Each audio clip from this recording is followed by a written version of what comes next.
And also, a kind of interesting subject I'd like to raise with you this afternoon, and it's the subject of politics. It's always interesting. Bahamians like politics.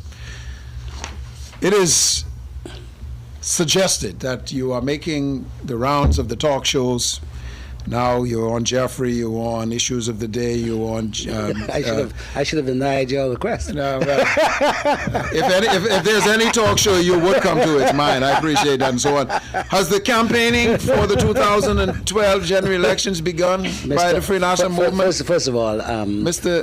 Prime Minister? That is a very valid question, but I don't like the preface to your question. I want to respond to that first. I am not making the rounds of the talk shows.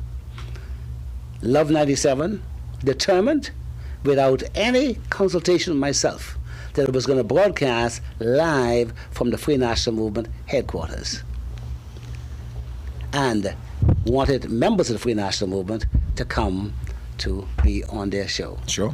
As the leader of the party, I felt compelled to make an appearance on the show, as did my ministers. Secondly, Exuma carried a story where a reverend up there told an outright untruth about me, and the reporter wanted to know whether he could interview me on the radio, and that he has a show on Wednesdays. Can he call me on that day? And I said, no, I can't do it on Wednesday. I can do it on Thursday. And he made a show out of my telephone call to him, which was fine. You called me, and you said that one of my fellas said I was available to come on the show. I said, yes, I'll come on your show. That's why I'm here. I'll tell you one thing. Whichever show I go on, there'll be another person from another party following me on another show. So if the shows are looking for something, if you get me on your show, you are certain to be able to attract somebody else. Has the campaigning begun? No. Hubert Alexander Ingraham, leader of the Free National Movement, has not stepped into his campaign shoes as Not yet. Not yet. Sometime next year I will. Next year. And when I do, you will know. Oh, I would say so. Oh, yes. Oh, I would absolutely. say so. I would say so. I am quite aware of that. Mr. Prime Minister, November the 18th, at the press conference, or you describe it as Meet the Press conference, you announced that you will be carrying on. No, I answered a question asked of me by a reporter. You did, and you made a statement that yes. No, I didn't make a statement. I gave an answer. Well, yes was my answer to the question. Okay, Mr. Brown, it's not a problem, because I can take you on with regard to statements and other things with regard to the English language, but never mind, sir. The point is, you are going to lead your party, if they choose to have you whenever the next convention is called, as their leader, and it's presumed that it will be so, into the next general election 2012 or whenever you decide to call it, sir. Can I take you back, sir, to pre-1992, when you criticized Sir Lyndon Pinning the late as having stayed too long? For staying for 6 consecutive terms, yes. Yes, sir? Yes. The question is, sir, do you think you might be staying too long? That's possible. That's quite possible. What we do want to do is to make sure we get the facts straight. Okay. I chose to go after 2 terms, and did go. Yes, sir. People sent for me. I didn't send for myself. They elected me. I agreed to serve. Okay. People want me to continue. I've agreed to offer myself. If they choose to elect me, I will serve. If they don't, I will thank them for their support over the years, express my gratitude and enduring love for them, because they gave me opportunities I couldn't dream of having. And so I'm here at the service of people who want me to be here, not because I choose to be here. Quite frankly, if I had a choice to make, I would probably choose not to be here. I would probably have stayed away at the end of my 2nd term, because it was I who determined that I wanted to go after 2 times. So the comparison is not fair? It's not fair. It's neither fair nor accurate. Okay.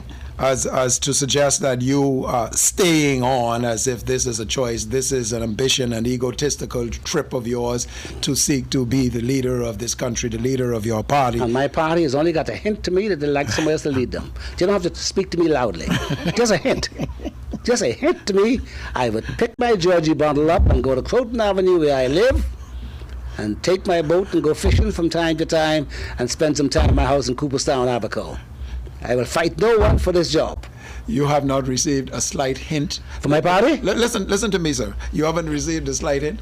Branville McCartney publicly. I said from the party. Listen to me, sir. Listen to me. Publicly said Ingram and Christie should go. Now, that's a former member of your cabinet, Mr. Yes. Prime Minister.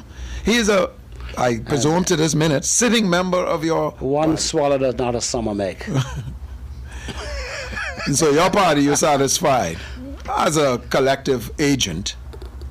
If I wasn't, or if there is any significant, not substantial, just significant Yes. element in the party that prefers for somebody else to lead them, I would regard it as my duty to relieve them of any obligation to have to ask me. Right.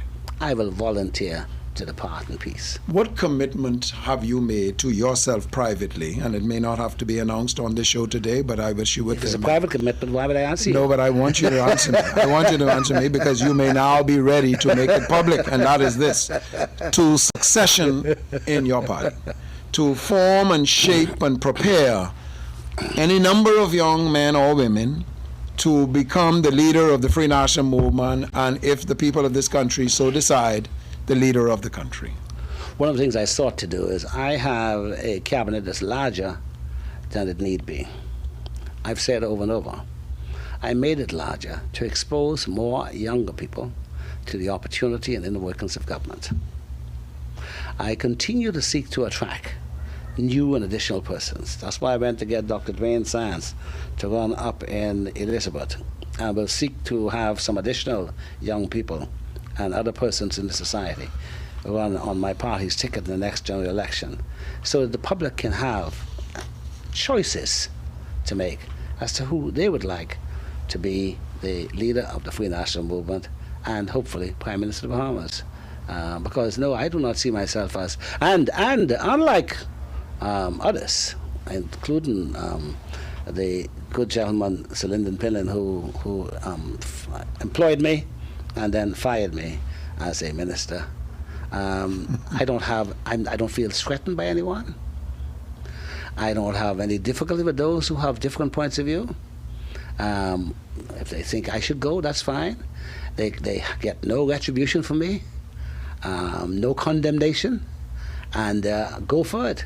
In fact, I told Brown McCartney, I hope he's around when it's time for me to go and to be able to catch the ball. And I mean that for him and anybody else. So I'm different. I'm not like that. I will not fight in a leadership contest for my party. No? No. If someone contests at the next convention or whenever, if someone contests. I didn't go. I didn't contest. I contested in the sense my name was on the ballot. I understand. I didn't go down to the F&M convention and ask a single delegate to vote for me. Did no campaigning whatsoever. And would do none tomorrow, next week, next year. If the party wants me, I will serve. If it doesn't want me, I'll happily depart in peace.